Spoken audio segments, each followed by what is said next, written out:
All right, Metal Summoners, how are you guys doing? Thank you so much, as always, for tuning in with us.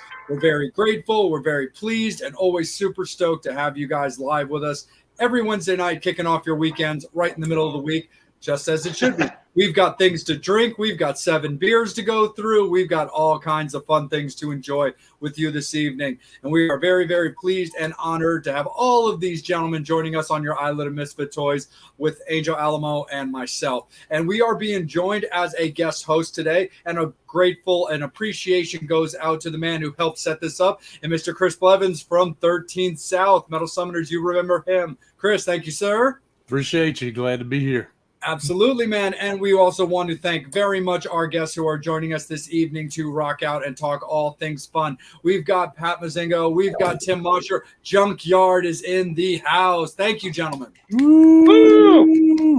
Good evening, gentlemen. Yes. We're live. We're doing it live. We are live. We've got guitars. We've got drumsticks. We've got skateboards. We've got everything. We're ready to go. Absolutely. Well, we've got T-shirts. We've got Junkyard with Chris. We've got the Metal Summit with Angel. Well, I'm a horror movie guy, so we got Sleepaway Camp with me. Oh, hey, awesome! Look back there. Nice. Scarefest. My wife works Scarefest every year. Oh, hell yeah! So Sleepaway Camp's going to be there again this year. So. Oh, nice. That's sick. You're gonna have Felissa Rose there. Probably. I don't know these people. I'm not into horror. Oh, that's all right, man. Nobody's Greek to me. Give me time. I can get everybody into horror movie. You hear that, Pat? Have you seen that? What's that? Lords of Dogtown, my favorite movie. It's a horror movie. It's a horror movie. The documentary is good. The acted part was a little much, but oh yeah, little bit of overacting when it came to Let's that. go get wasted. It's very. The documentary is amazing. Documentary is amazing. Right. It is.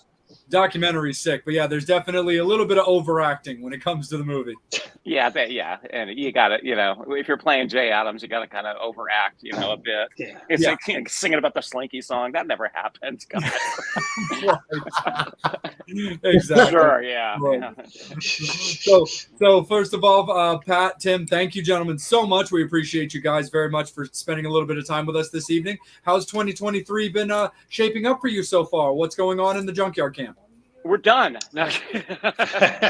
We actually left the house, which was pretty good. It's been good. We had for us a bit. We had basically taken most of 22. I guess that was 22 off, and we finally started getting back in the saddle a little bit. We did a bunch of shows, so they all went well. I mean, it was fun to get back, and it was kind of a mixed bag. We did some with original guitar player Chris Gates back in the fold.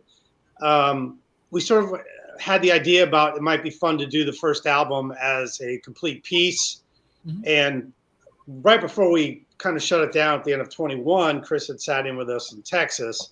And so it was the first time he had played with us in a long time. So that was the beginning of the idea. So we thought it might be fun coming back to, I don't know, try something a little different and go out and play that first album in a row in its entirety as it was, as it was released. And so we did a bunch of that.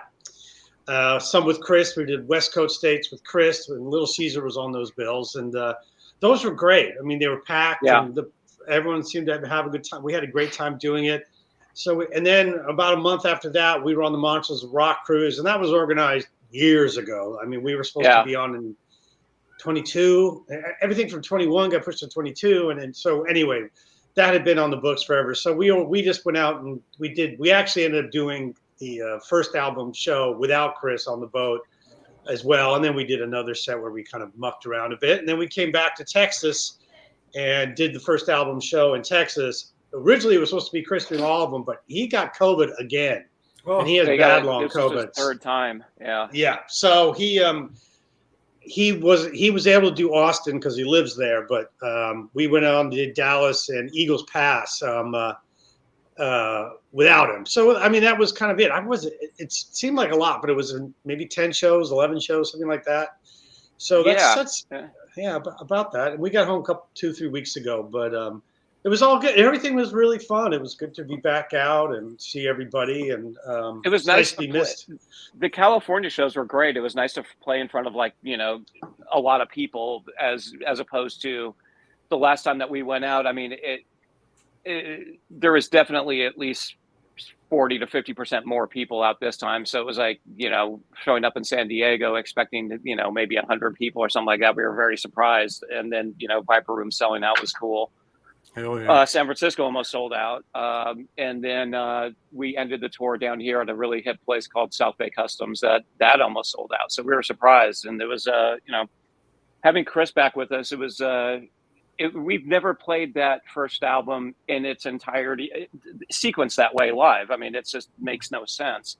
So when we started doing it, it was like, wow, trying to flex a new muscle that you haven't used in many years or ever used.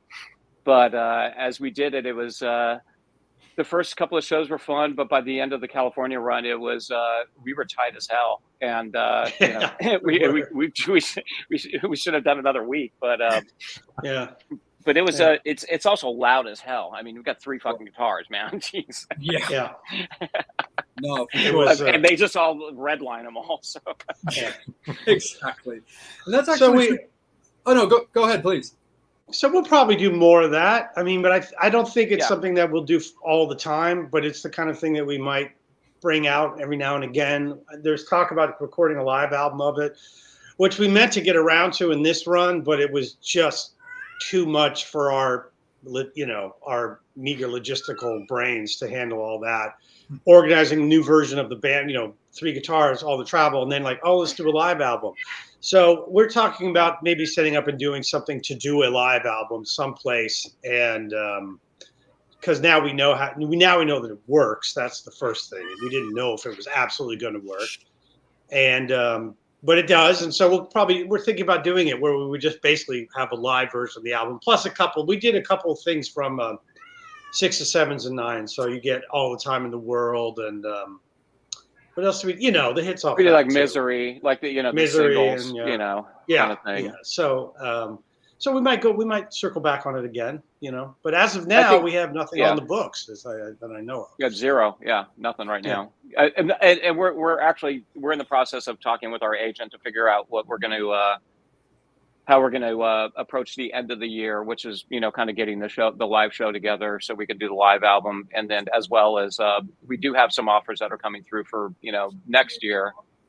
One of which could be a run with another band that's on acetate. So there's at this point it's a little too early to book next year because we also want to go to Europe. But I think there's a large feeling. We haven't been to Europe in a long time, and there's a sort of feel like we've worked America a lot since High Water came out. We've played it a lot, and we haven't really taken High Water to Europe. The plan was probably to go to do it in 20. In reality, that was the original working model. So obviously that went down the bog. But I think there's kind of a feeling amongst all of us, like, God, it'd be nice to get back to England or get back to the continent even. You know what I mean? So it'd be nice to see how this band would do, like in Germany. You know what I mean? Like we've never been to. Yes. I mean, we had dinner in Germany once. That was about it. We got a day off, but that's right. The only place that we've ever really played consistently has been Spain and the UK. So on if we were to do something for next year, I think unfortunately the UK will only get maybe a couple of shows, like us going in and us going out, but Spain will get a bulk of it because we haven't been there since 2015. Really? And then some of France, we've only played France once, and that was in 2009. Same thing with Austria and Italy. So there is talk about it, and it's just a matter of kind of figuring out how we actually do it. For sure, absolutely, and make a profit. There's always some value in that. Absolutely, yeah. We're a self-managed band, man. I mean, hey, come on, these beers are expensive. Right. So, and it's been really cool, for the fans that have gotten to see it, seeing Chris play back in the band, because I saw you guys live. Well, I've been familiar with you guys for many, many years and love your records, 6, 7s, 9s, Junkyard, of course, and all that fun stuff. The first time I actually got to see you guys live was at M3, I believe in about 2015, and you guys actually had Brian come out on stage for yeah, right, yeah. That was a fun one. Yeah, he lived well. I think he hadn't moved up to New Jersey yet. Maybe he had. I don't remember. But yeah, he lived near there. So we'd all spent, as a DC kid and him as well, we spent a lot of time in Merriweather. But that's the first time I'd ever played there. And so yeah, Brian's kind of around. He just doesn't play. I mean, he still writes with us and is involved in that kind of thing because we'll take good writing from anybody. But I think that's probably the last time he sat in with us because we used to do shows with him all the time. But yeah, he actually played with us. He did full sets with us at the Whiskey in the Viper Room, like in in the late, whatever you call them, the late 09 or the late 10s or whatever you want to call them. Yeah, 2009, 10. Yeah, around there. So yeah, that was a fun day. I remember that show because first of all, it's a really nice backstage there, which is always great. And then I knew we were going to be on the second stage, but they don't even do anymore. But that kind of gave us a bonus because we got to go on a little bit later. I think we played around 3 or 2 or something like that. Pretty late for that place. And I remember, and then they come and get you and they drive you over in a golf cart. Mm-hmm. And they don't have bands running concurrently from the main stage, so it's like if the main stage is on, that stage isn't on, they're too close. Well, we get there and there's nobody in that big field. I'm like, oh boy, what's this? Oh, that's right. And I remember we were sitting there on the amps behind there. There's a pretty good picture on the Facebook page of us like sitting there. And then we were like, well, it'll be what it'll be, who knows? Oh, well, it's a nice day out here. And then like an army coming over that hill, there was just like people, and we're like, whoa. I don't know how many were there, 3,000, 4,000, something like that. It was nuts. And so that show did a lot for us because we hadn't been exposed, especially to East Coast folks. We hadn't been exposed to a lot of those fans who had maybe known them before, were there to see other bands. We were never on those. We haven't been on a lot of those multi-band bills, especially up to that point. I don't think we've done any. So that was the first time a lot of people really saw us again for the first time, unless you saw us back in the day. But, we had some name recognition, obviously, because we were on it. But it changed our fortunes because we went back and did an East Coast tour, maybe, I don't know, 2 months later. And it was I would say 40% of the people were like, saw AM3, saw AM3, saw AM3. And so it was like, wow, okay. So that was a good one. Yeah. That helped out a lot. That was a really good show with us. And like Tim had said, that was, I think we did a show at the Whiskey, like a few days before or something like that. And then our record label had just come down, they had the High Water CDs. But for the M3 show, that was the first time that release was available to anybody. Some people were like, "Well, I pre-ordered it, but fuck it, I'm going to buy it while you have it here." I do remember we were in a minivan being driven to the venue or something like that. We got a call from our record company saying like, "I just got a call from Billboard. I think your album is going to chart." And I'm like, "The Junkyard album?" And he's like, "Yeah, like on this metal chart." I'm like, "What?" I mean, so it was a crazy day, and I was talking on the phone like, guys, we're like, it's charting or something. We're like, I mean, you could have knocked us over with a feather.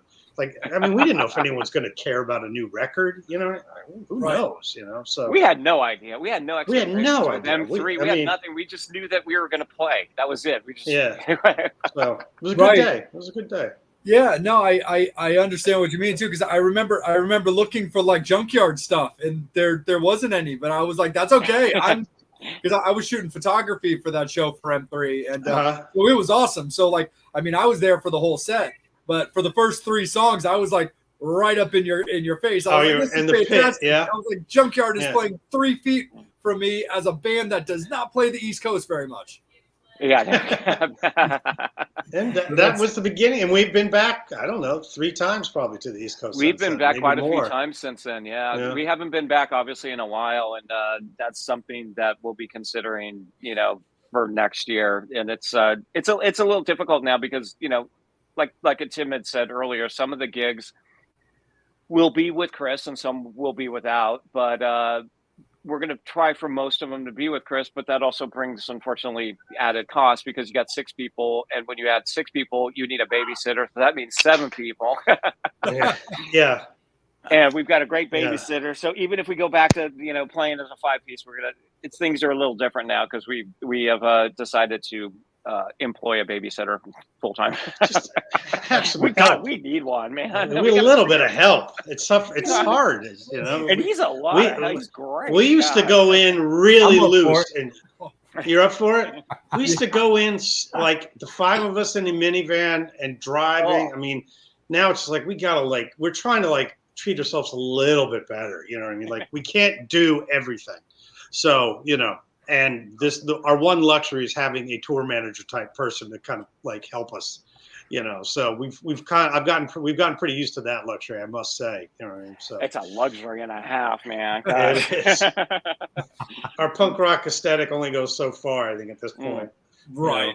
Absolutely, 100%. Well, we might have to when it gets time for that Junkyard Live album, we might have to see if Mr. Brad Lee wants to get involved in that. I would love. Oh yeah.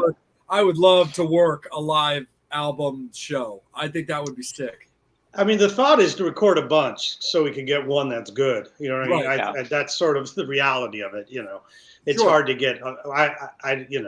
Unless you're geniuses like Kiss who got it all perfect the first time, with no overdubs or anything like that. No, of course, no. Of course, none of that kind of chicanery ever went on. What's an overdub? I know. I invented overdub. I am Gene Simmons. No, that would definitely be super sick. And of course, there are added costs when it comes to other stuff like that. When you're able to lock it down and do what you're able to do to put out the Junkyard Live album, would you be open to the idea of maybe doing like a DVD that goes with it? Yeah, that's the other thing we were talking about. Like, well, if we're gonna do it, here's what happens: is it's like an onion. Like, let's do a live album, great. Let's get Chris, great, and then you just start going like, but if we're gonna do that, maybe we should just make sure we film it as well. And then okay. And then Chris is like, well, if we're going to film it, we might as well do some wraparound interviews. And then he goes, and then if we're going to do that, why don't we just do a documentary? And all of a sudden we've gone from making a little live album to The Last Waltz. You know what I mean? And it's just all of a sudden things start exploding. And then now there's recently been now there's including that coffee table book. That's exactly right. Now it's like, but there's this talk about doing a coffee table book. It could be part of that, and maybe the live album something you get with the coffee table. Right, coffee table book. So you could see the simplest plans. You know what I mean? Like we had this grand idea that we were going to do a live album on this first batch of shows, and then we quickly realized that that's not realistic. And so every time we do stuff, it does start to open up. Like we were saying, let's go to Europe. It'd be great. You would go to Spain, and then it would be nice to still go to France. I'm like, all of a sudden we're in Spain, we're in Europe for 2 months. I'm like, and we can't do that. So it's very easy for these little projects to turn into big things that maybe should be done. I think a coffee table play. I mean, maybe the fans can tell us, but I think a coffee table book could be interesting, with interviews with everybody. And, Chris has a good archive, and I know Brian does, and Pat has a lot of stuff.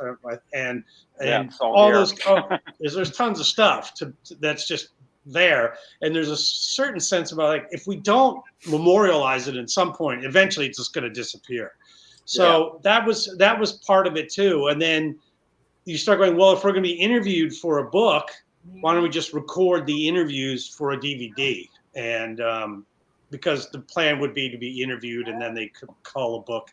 There's a whole methodology that happens with that. So there's all kinds of things being talked about. But they're big. Those are big projects. Those are all big projects. And it's not even counting a real new album. So there's that too, floating out there. So, and that also I mean, we have all these, we have, when it comes to the book, we have a publisher, we have all these things in a row. The only problem is we are control freaks and we have to control everything because otherwise it's not done right.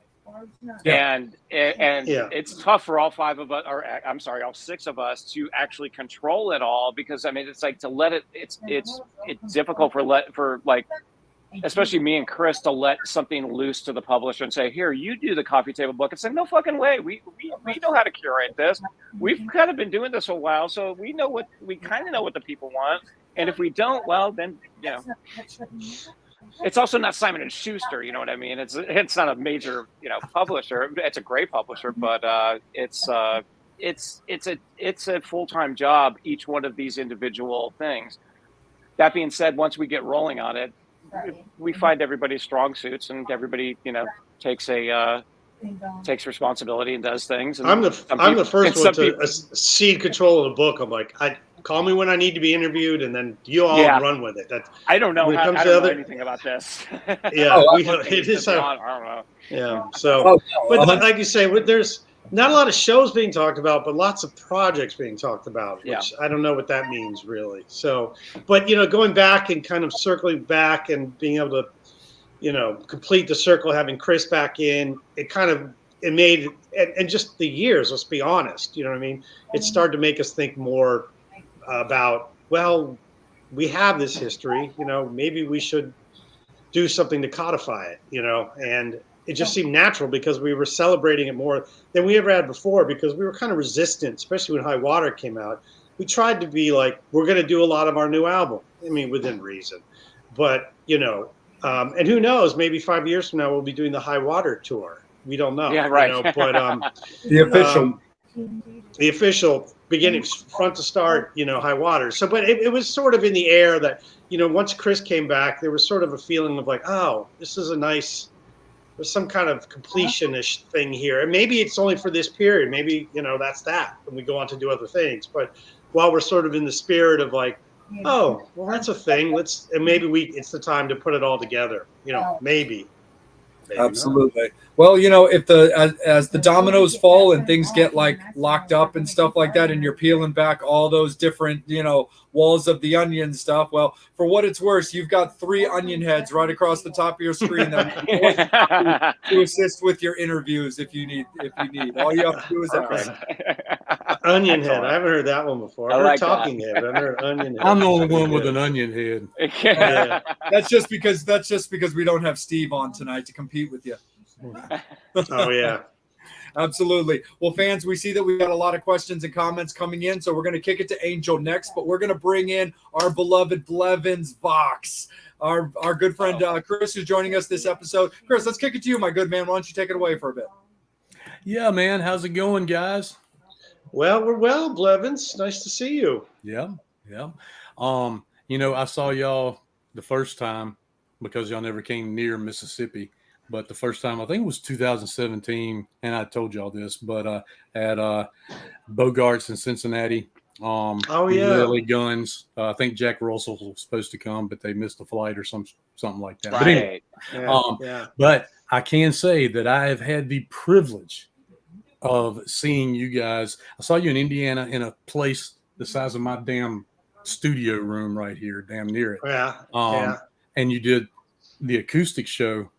And then you did the rock show, and fucking just, God dang, man, fucking amazing. I love that shit.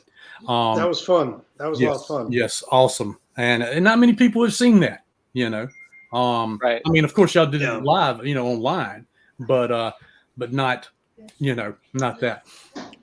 Yeah, we've done it a couple times. I mean, I think we did one time at the Viper Room. We did it, and we had a keyboard player as well. Oh yeah, and then we did the show in Indianapolis. That one is our usual, like, yeah, we'll just do an acoustic set, and then we're like, well, how the hell are we going to do that?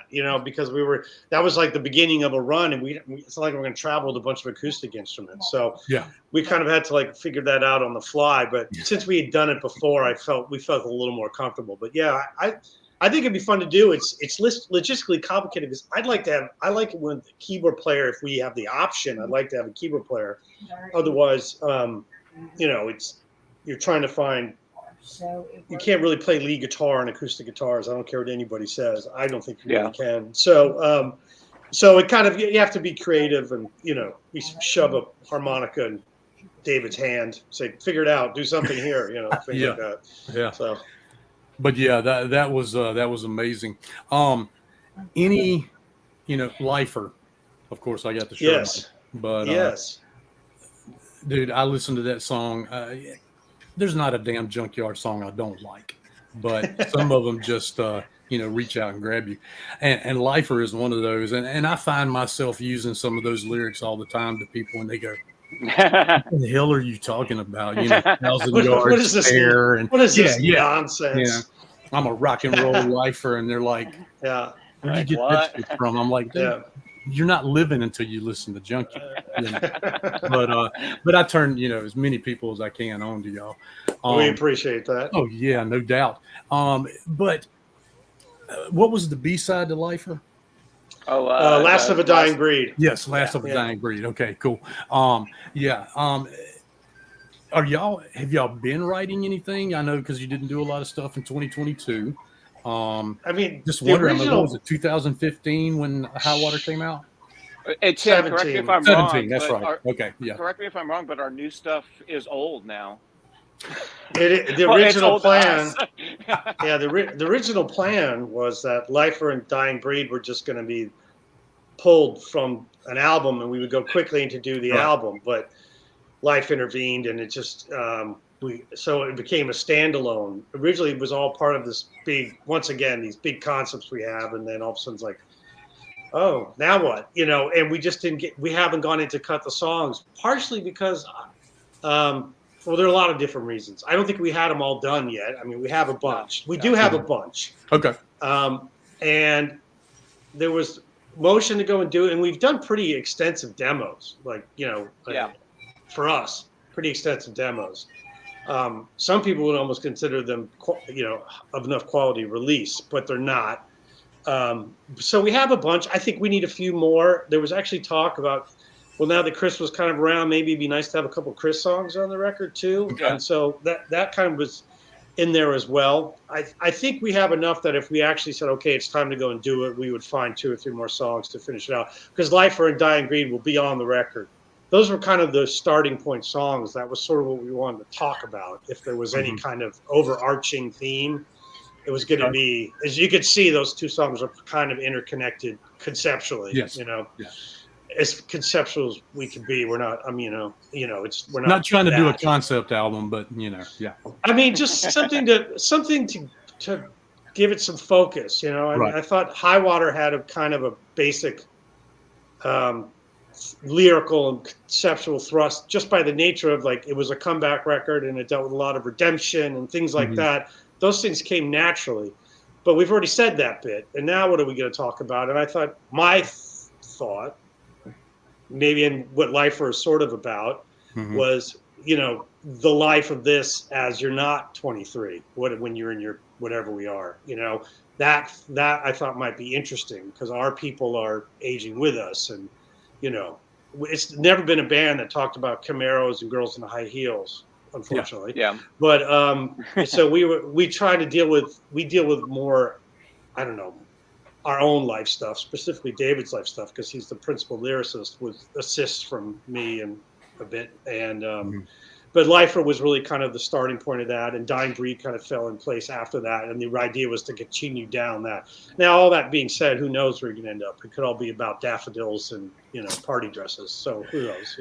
Well, I can say, and you can't say this about a lot of bands, but I mean, love the first album.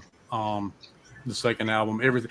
Y'all have progressively gotten better, not just with lyrics and songs and the writing and everything, but I mean, you put High Water on and it's like, I've turned so many people onto that album. They're like, oh my God. And then they go back and they go, holy shit, the older stuff.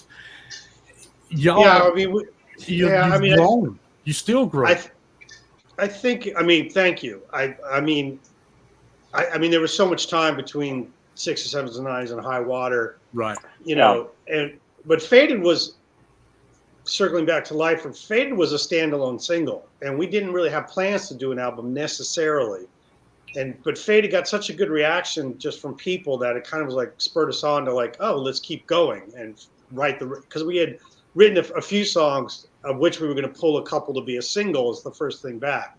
So, but like you said, there was a lot of time and we spent a long time on High Water. There was 2 years probably of writing and producing and gestation and circling back. And,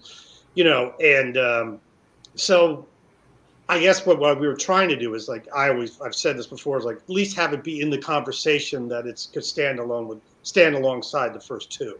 Yeah. That was sort of, I mean, if you have any kind of goal, I mean, those are albums by people they grew up with, they consider them classics. I get it.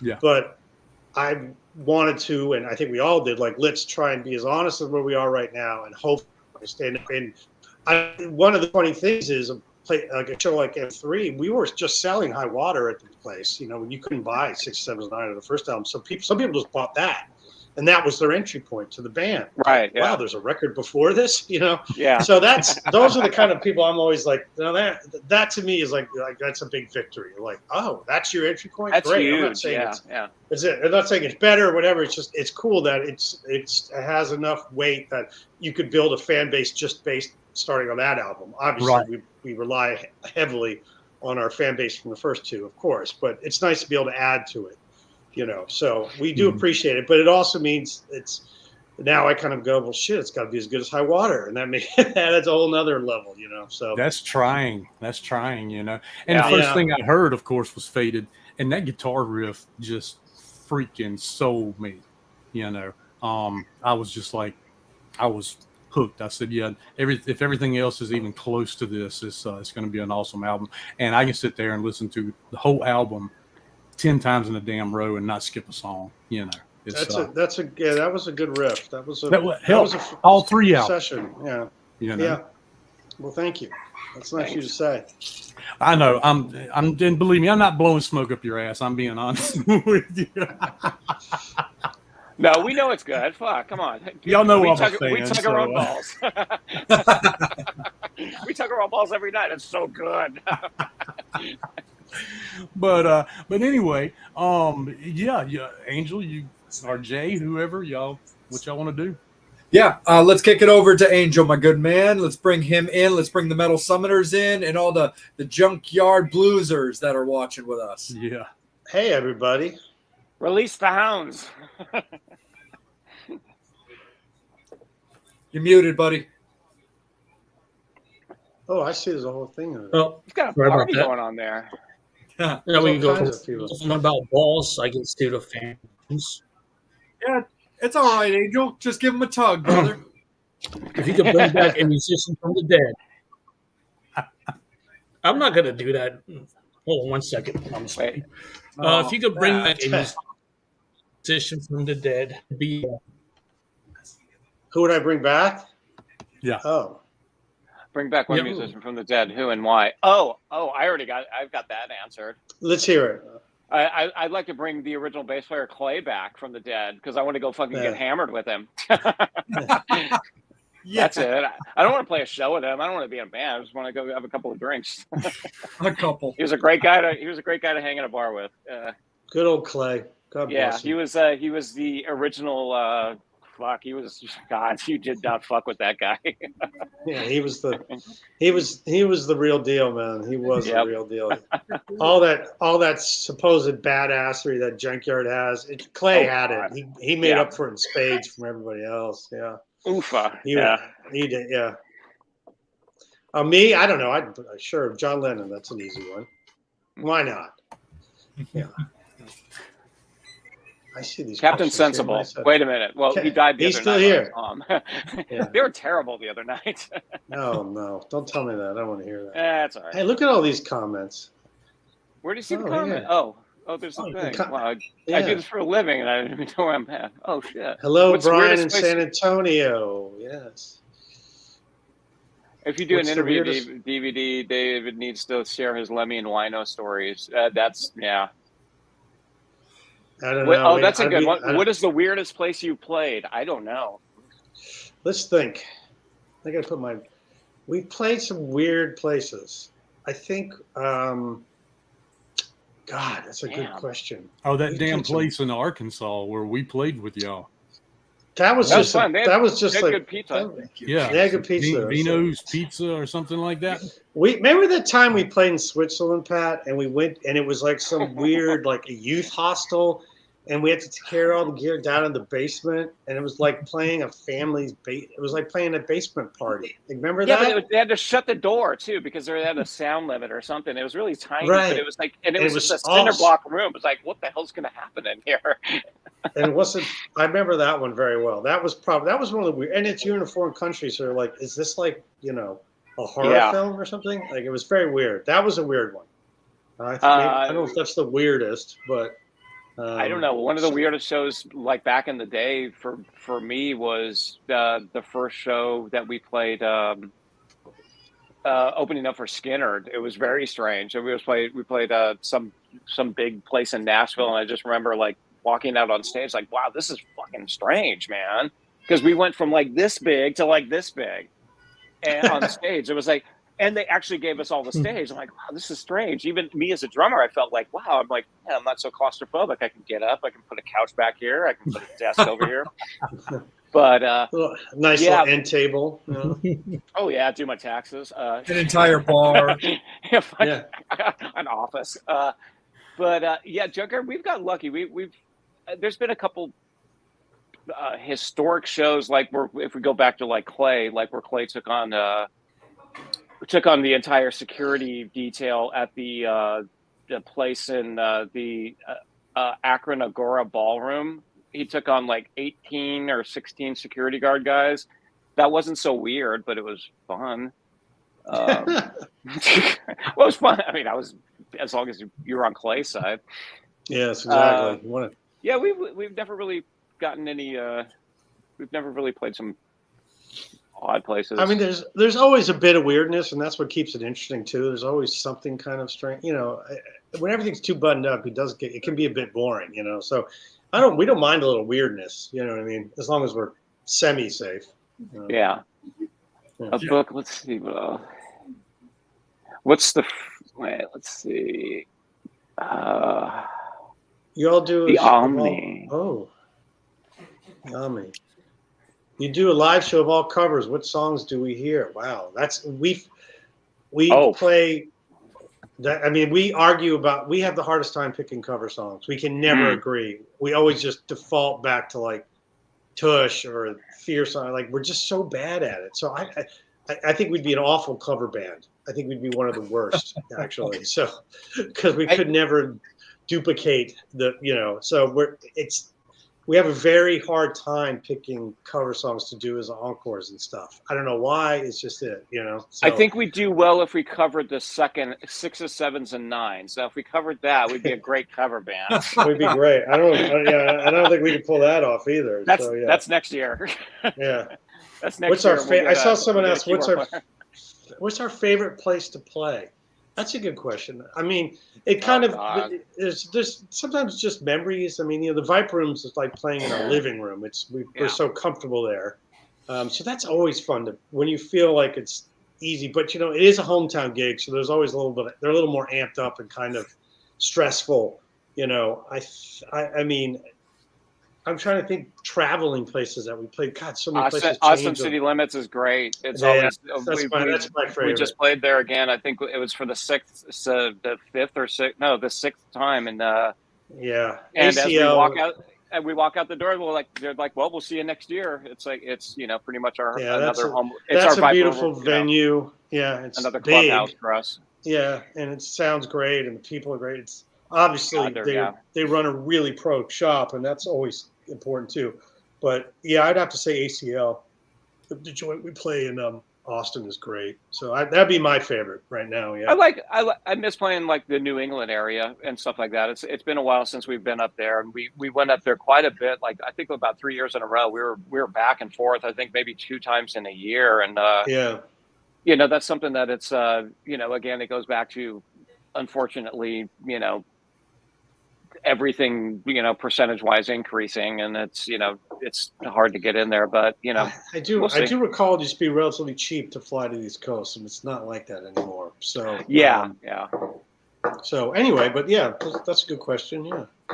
ACL, it is. Well, 37 Main, we've had some good shows at 37 Main. That's a good one. Oh yeah, Buford, Georgia. Yeah, if you could set up your dream show, 3 bands, who would it be? Would I have to be playing? or would I be in it? Oh God, I know. I'd be playing. Oh, Can I set up the show and just stay Oh, home? yeah, definitely. Fuck. Yeah. I think.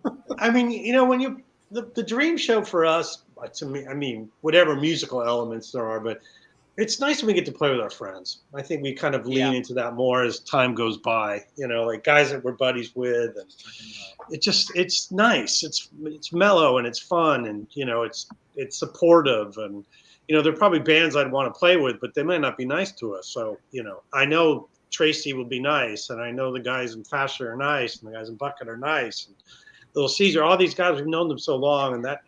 I don't know. For some reason, we lean in more towards the kind of fraternity of the guys we've known and worked with for so many years. It just feels so comfortable. Suck. We have only done. Have we ever played? We've played with the Super Suckers only one time. We played with the Suckers once, and that was our very first show that we got back together in 1999 at the House. They were responsible for the reunion. Yeah. They were the band that made it happen. They asked for us. They had heard a rumor. Had you heard a rumor that we were doing shows, which wasn't true? And someone called me and says the Super Suckers are asking if you guys are back together. Are you back together? And I said, well, I don't think I wasn't even a playing member yet. That's when I came in 99. And I called Pat. We were just. I knew. Yeah.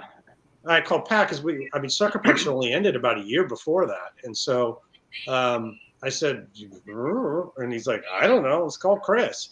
And And then Brian's like, well, I'm in Bad Religion World. You go do it. And I said, okay. And that was it. We did the old House of Blues here on the Strip. It's no longer there, and we opened for them there. That was the first one back. So we haven't played with them since. Yeah, that actually kicked everything off because the very next year we went to Japan. Well, unfortunately, Tim didn't get a chance to go. We had somebody fill in, or we had Joe from Dogs to More fill in for him. But we did a West Coast run too, not long after that, and then eventually ended up in Spain and did that big festival over there. And we did a lot of weird shit from like 1999 to 2010 for like, I mean, a lot of stuff that like is off the radar kind of thing, because it was like, well, I wouldn't say it was off the radar because there was MySpace and Friendster and all that shit. Which did people really go to that? Did really people go to MySpace because half the time the website crashed? Because you have these tweakers like tweaking out their page or whatever. I guess it was pre-internet. Yeah, I remember. But it was. We had a lot of off the radar shows or on the MySpace shows or whatever you want to call them. But it was still a pretty kind of like haphazard, like, oh yeah, that'd be fun. Let's do that for a weekend. Like I remember once we went to Oklahoma City and Austin and did 3 guitars with Baker, me, and Gates, and and it was us and Dangerous Toys. Yeah, and we played Kane's Ballroom to like, I don't know, 150 people. Yeah, and something like that. That show now would probably pack it out, but then it was such the doldrums of this. We were like, does anyone care about this music? And then it was like, but in Europe they seem to care, and that's when we started going over there. Yeah. That's why we were doing. That's why we were hitting Europe. Yeah, people actually like plus, I mean, it was a vacation, and the people that we were working with understood like, yeah, it's a vacation, so we'll take them out, we'll show them. And the more we started going over, the more the vacations started turning into this is not a fucking vacation. This is touring Europe, and suck it up. But boy, it's work. Life sucks. Life sucks when you're touring Europe. Come on, give me a break. But yeah, there's 10 years of this band, honestly, that's not documented very well. Yeah, we didn't do. I don't know what the hell we were doing. Beginning stuff. We had like digital cameras. It was like you never took a picture bigger than. We did do that. We did that we did the Tried and True EP. Yeah, I remember doing that. That was somebody. It was like some indie label shyster thing. Says, we'll give you some money to go in and do it. Yeah. So we did that, but that was like, we'd done a few shows and Chris just stayed a couple more days and we kind of banged it out. But it didn't get real serious until Brian had kind of come back into the fold. Chris had decided to step away and there was some downtime there. And then Brian came back just because we were around each other a lot. Me and him, he would stay at my house when he was doing Bad Religion albums. And so, we just kind of started talking about doing more stuff. And then once there was, the thought about doing a new single, that's when Faded. And then really from Faded on, it's been the high water a couple of years until COVID. We were, I don't know, 40, 50 shows a year. I mean, we did a lot. Yeah, You know, we were for really us. busy for a Yeah. while. I think our busiest year, you know, for this junkyard was almost as busy as prior years when we were signed and had tour support with Geffen.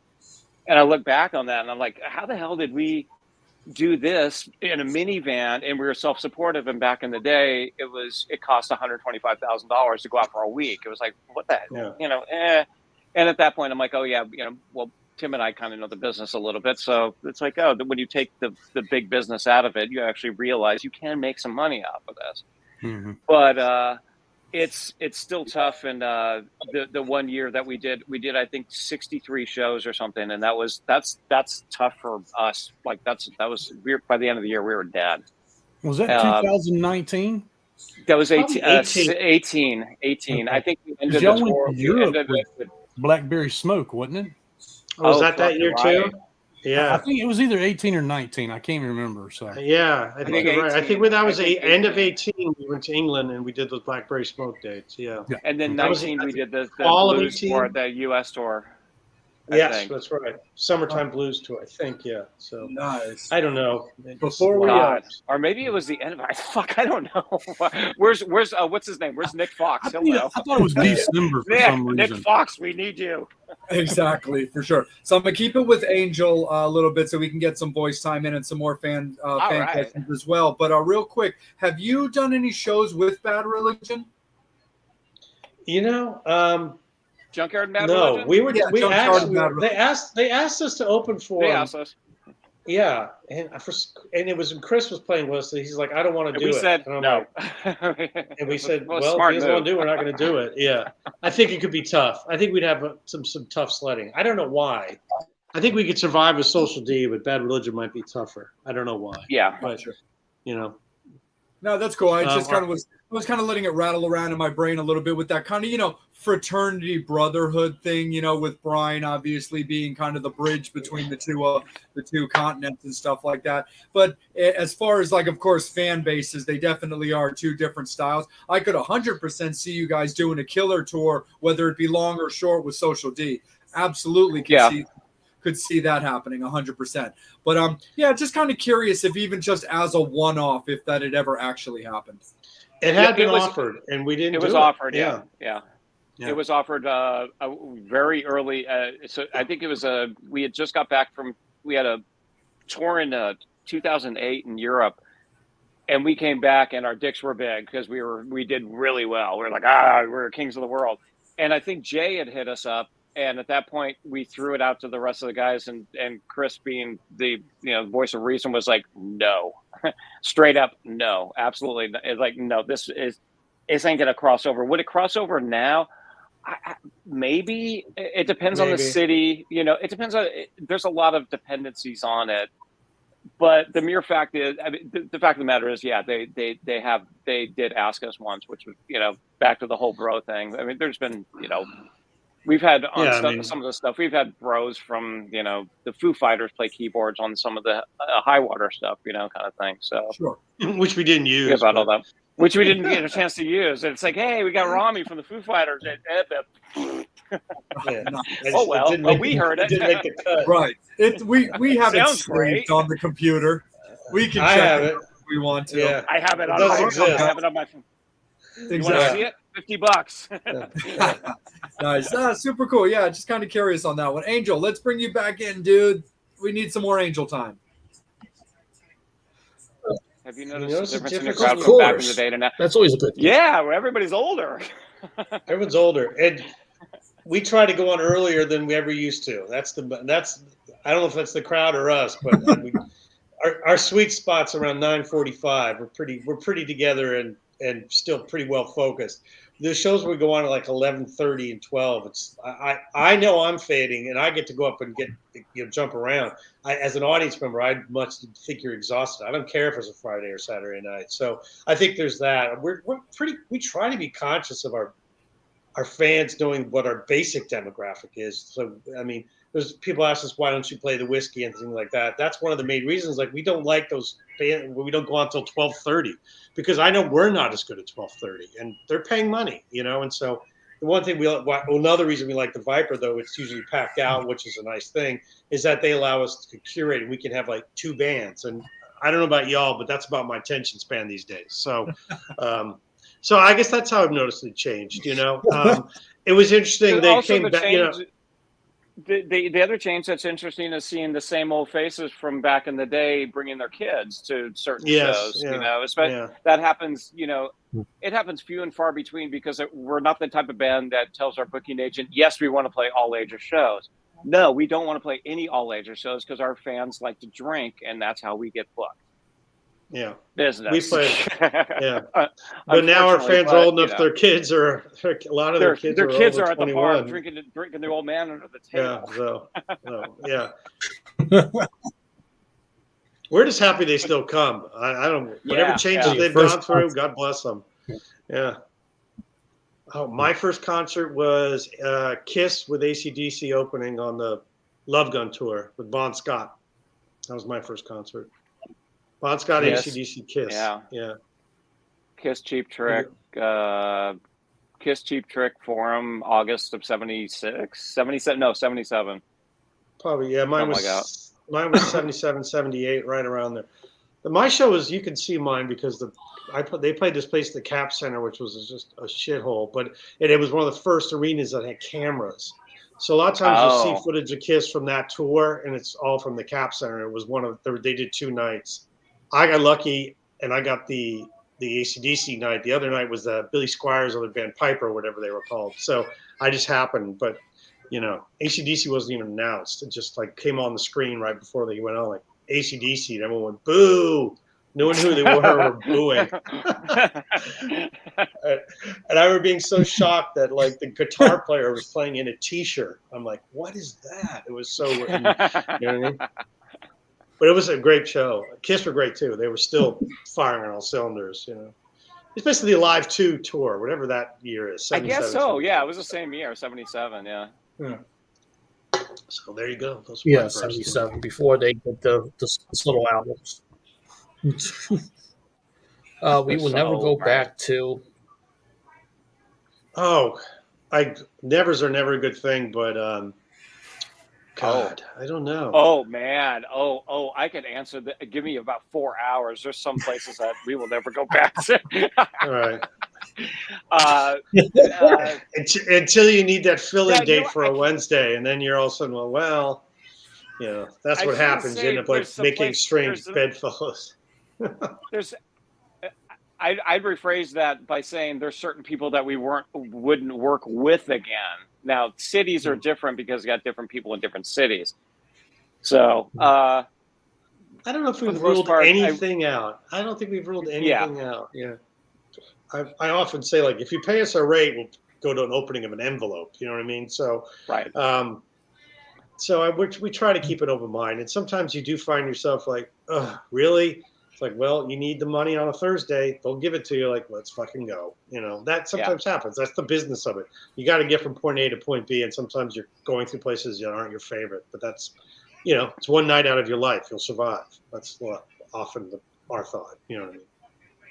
So, and sometimes those end up being really good. You never really know. Yeah. My smaller shoes. Well, if I had more. I kind of lean smaller. I haven't done enough huge shows to say no, but generally you find yourself a little scattershot, like you just get up there and it's like, wow, you don't have a lot of time to settle in and get your feet under you. So they can be catch can as a band. Like if you get the right energy and the band locks in right away, you could have good shows in those situations, but it's tougher.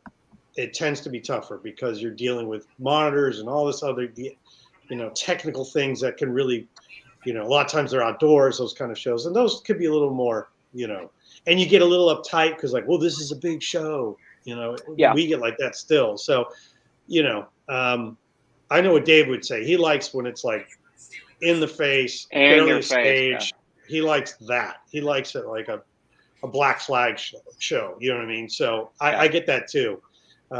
Bigger shows are bigger problems. I mean, for us as a band, a bigger show is it's kind of a drag for like everybody that wants to come see us that are like our like our hardcore fans or whatever, because they end up kind of getting pushed to the side kind of thing.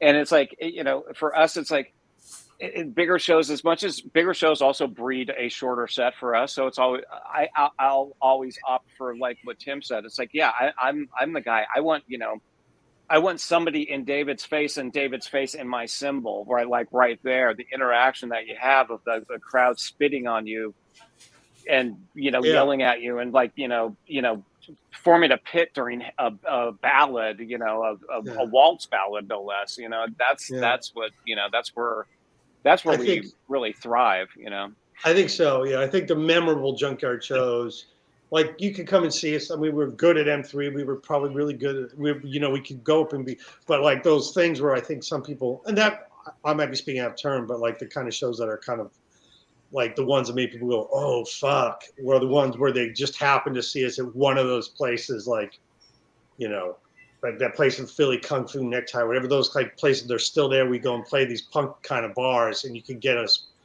and you catch us on a better night and we're well oiled up and bands were playing a bit and you can catch us in one of those nights, and those are probably the ones that people will remember more, and so I think I lean into those probably and I think as a fan I'd probably like those better anyway, because it's your own personal thing, people, I remember my favorite bands in the smallest place I saw them, not the biggest.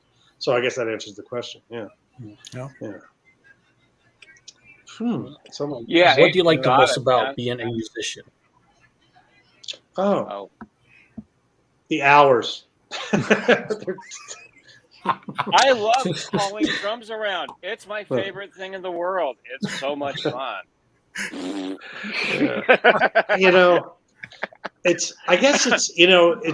I've been doing it so long that I don't know any other way. So, but I guess, there's two aspects of it. When you write something that people dig or do play a show, and it does seem to connect with people, that's great. That's really what the whole reason we all got into it, because someone did that for us to connect with us. So there's that element too. And then as a musician, because it's a collaborative art, you have the relationships with the guys in your band and the people you travel with or people you come across.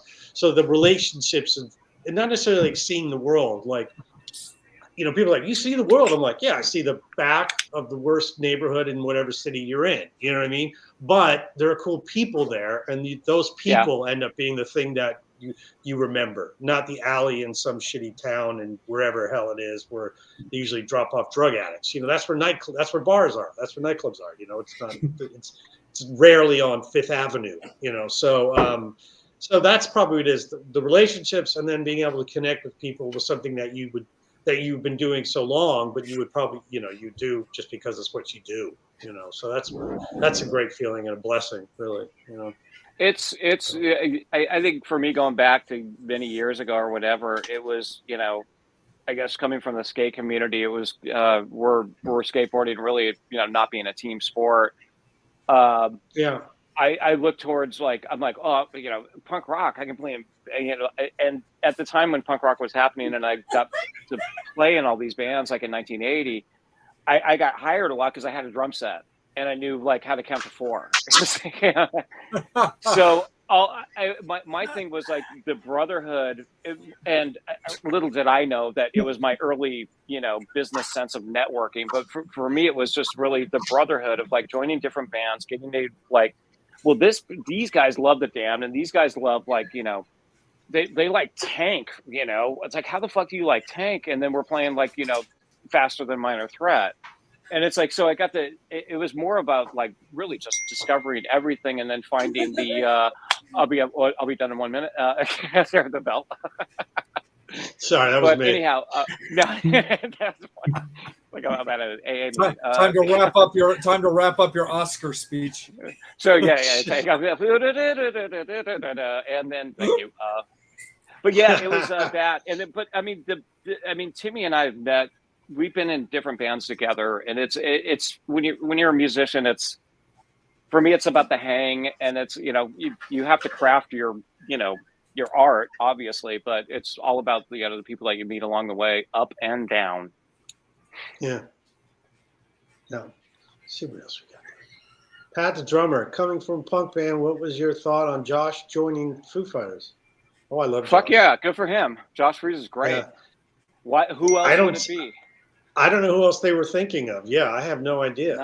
Josh is the guy that is the go-to. So yeah. So now there's a bunch of guys that are clamoring for Josh's old gigs. Yes, right. Yeah. So it's like because he had every gig. I mean, it was Devo and Offspring Sting. and Sting. That Sting gig was pretty cherry. I know that was a hard one to walk away from. That was a cherry gig.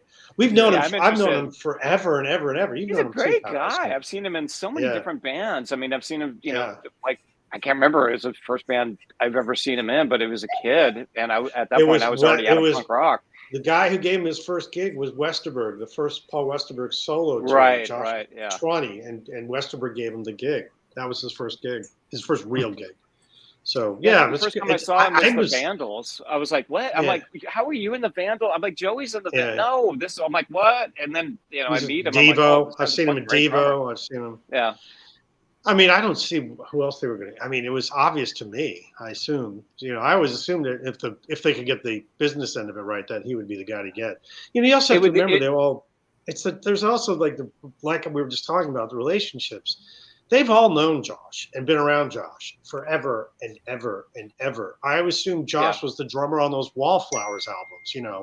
So I sort of think it was always. A lot of when you get someone like, let's just say when we got Jimmy in the band, I wasn't necessarily about the playing. It's the fact that he was there when all these things were happening that formed the band, and I was there. So the shorthand of that is really you can never find that in an audition. So obviously Josh can play, but I think the personal relationships and the knowing that he had the years in the same trenches they'd all been in. And have the same experiences, that was probably as big as anything. And we found it with us too. It's not like there is a certain connectivity you need with the people because you do spend a lot of time in the back of a van or whatever. And for them, the back of a private jet, but God bless them. So yeah, right. I mean, it's a rough decision to make also on I think I heard there was like basically 4 guys that were up for it. It was Josh Freese, Adam Willard, the guy from the Chili Peppers. Was it Chad? Wait, Chad Smith, like really? Yeah, Chad Smith was up. He was going to do and it. Matt Cameron. All of those 4 guys were up for it.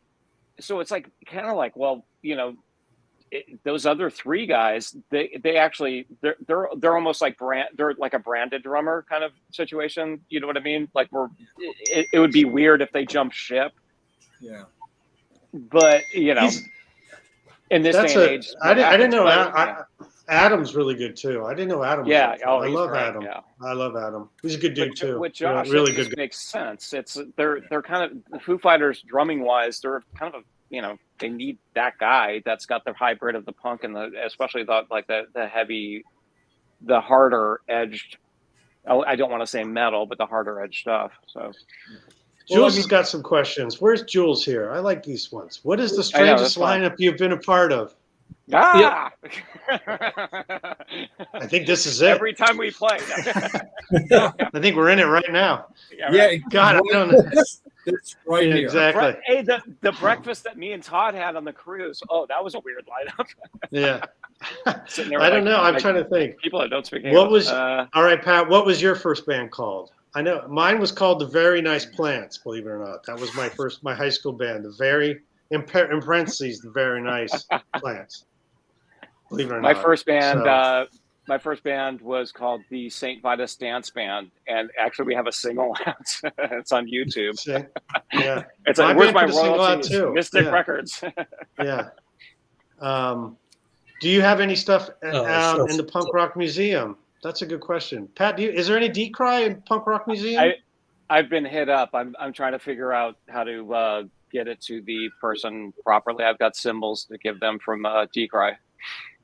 I assume that there's a big boys wall and a minor threat wall. I would assume There's they're there's a bunch of Glenn Friedman stuff in there. Yeah.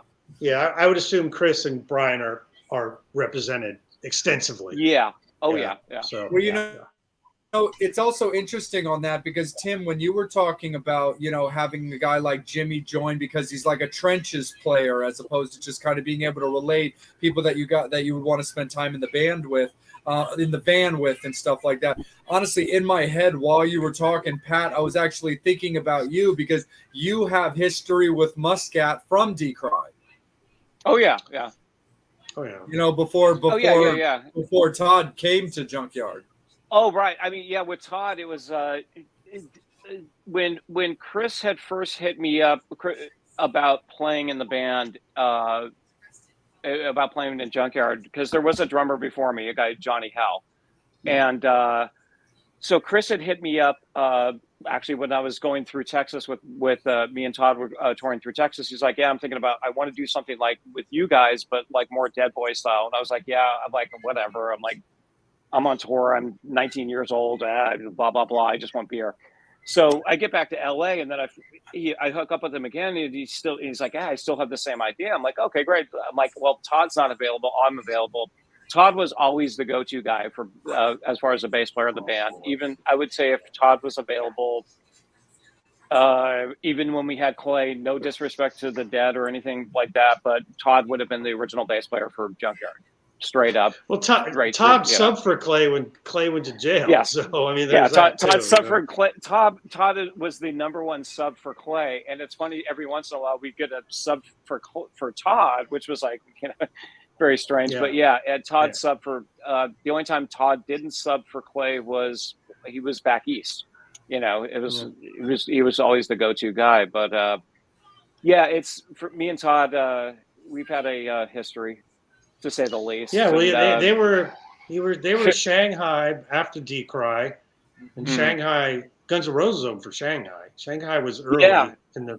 Yeah, the transitional punk band, punk into glam, and then Todd went off and did Kill for Thrills, and that's when I was in Broken Glass. I mean, the first people I met when I got here were probably David and Chris when I got to LA, and then Pat probably right after that, and you know, we'd all been around each other for years and years and years. And like a year later, that's when Jimmy, Jimmy was in town doing like Homatone stuff as well. And so that's, he had a weird, he came out with Rock City Angels and kind of bailed early and then came back.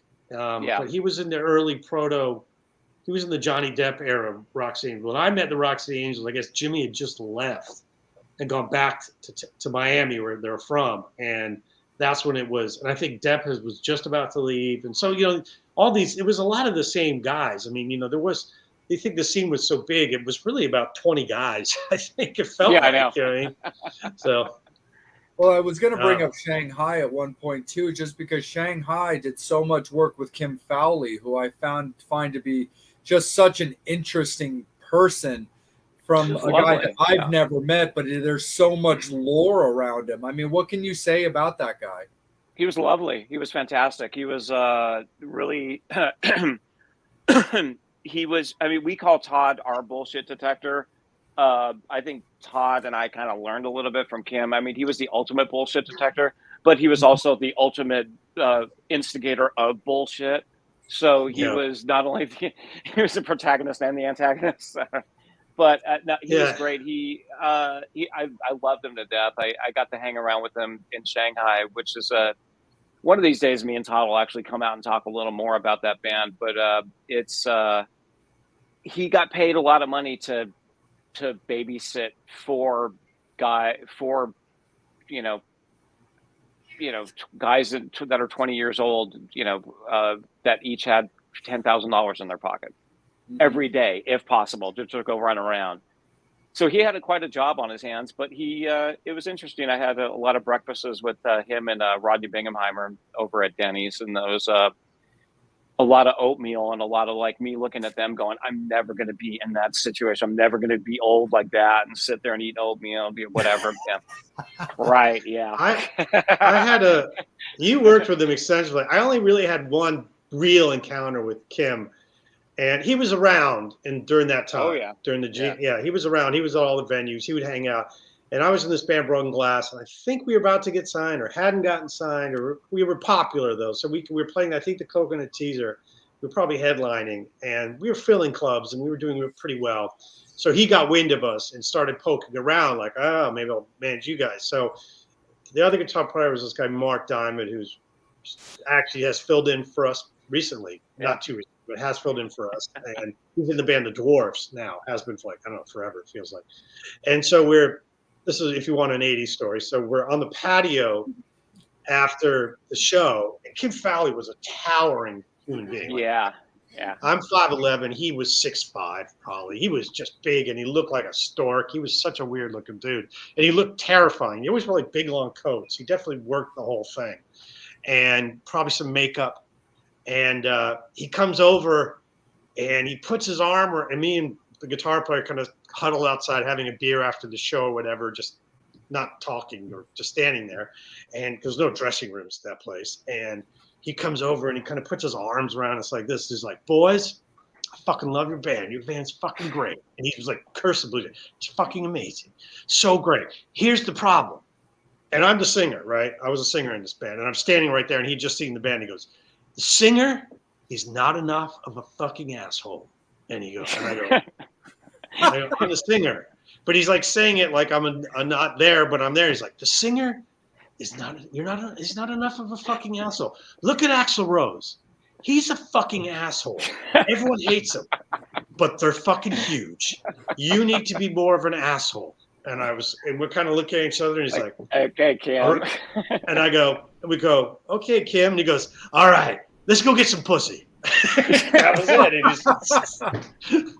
was it. And we walked away like, okay, well, there you have it. Thanks, Kim, for that. So there's my Kim Fowley story. It's a pretty good one.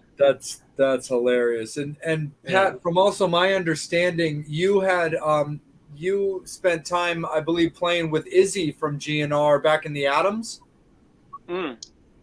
Actually, I did one rehearsal with him. So he came to town and he hooked up with the friends of mine in the Adams. Pat froze. He froze. We got to the good part. Trust me. We're back. Hey, he froze. Sorry, Pat. You froze for a second. So if you don't mind just saying that again. Okay, so basically, I did one rehearsal with Izzy, but. Oh, he's freezing again. Got so good. Damn it happened again. Only on the internet can this happen twice at the same point.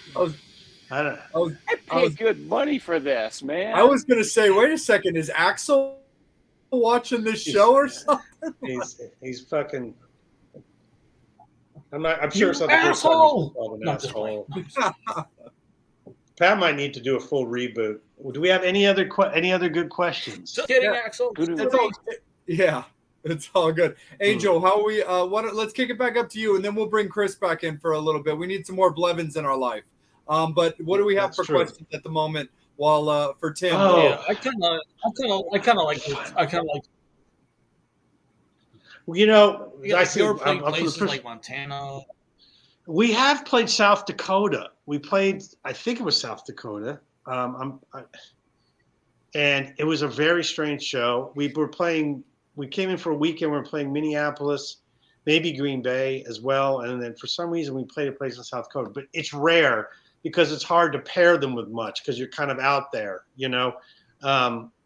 I see the Super Suckers play places like that pretty often, but they do it as part of bigger, longer runs. And we're usually kind of flying in on a red eye on a Thursday night to play Friday, Saturday, maybe a Sunday, and fly home Monday. So it's hard has to really be the right, the math has to work. And it's tough because it's a lot of miles. We got to, besides flying, and it means we're driving to another place after that. So that's also tough too. So yes, we do, but to be fair, it's rare. Yeah. Okay. I'd like to play different places because I feel like we've been to Cleveland a lot. We've been to Philly a lot. We've been to a lot of places, but there's a reason why that is because the proximity makes for ease of use, and so you can knock off there's a lot of different ways you can go. You can go Cleveland, Chicago, up through that, or you can go Cleveland, Cincinnati. So things end up being grouped. It just ends up happening that way. So that's why getting up to a place like Billings, I would actually like to go to Montana, but it has to. Yeah. It's tough. It is. So I guess it's a kind of a non-answer. If the like I always say, if we can make the money work, I have no problem with going anywhere. So, but it's rare. Where did we play, Pat, in South Dakota? Where was that? God, Sioux Falls? Yes, Sioux Falls. Sioux Falls, something like that. But that's not even that was only a few hours from, I don't remember. Minneapolis. I remember it was sleeting. It was like nasty weather. It was nasty weather. We paired that with Minneapolis. We paired it with Minneapolis. So it's, we'll be back there. I mean, because we got to go back to Minneapolis. So we'll figure something out. We got to. She was asking about Billings, Montana, and I'm like, I think. I don't know about that. Where the hell's that? Also, for what it's worth, Ron Keel lives in South Dakota, so he does a lot of his festivals out there as well too. So all the and we've never done the big, like, we've never been asked to do Sturgis and stuff like that, which is kind of surprising to me. So I mean, for some reason, like the bike fest and stuff that Ron plays like all the time, myself and Angel were just in Nashville a few months ago for the Rockin' Pod convention, and Ron Keel did a bunch of stuff during that for his Keel Fest, where he did a Ron Keel set, he did a Keel set, and he also got back together with Rick Fox and actually did a Steeler set. No kidding, Nice. Steeler. Wow, nice. Nice. Yeah, I like Ron Keel a lot. I like him. He's cool. Yeah, so that would be really, really cool. Before I kick it back up to the guys and let Blevs and Angel take it back away again, I'm going to give one more attempt before I am completely convinced that Axel is trolling this episode, and we're going to try one story. Get that Izzy story out. Okay, I'm going to do it very slowly, so in my best radio voice. Traffic on the 9s at 7:15. Anyhow, you know where your kids are at. Oh Jesus! Do you know where your Izzy Stradlin is?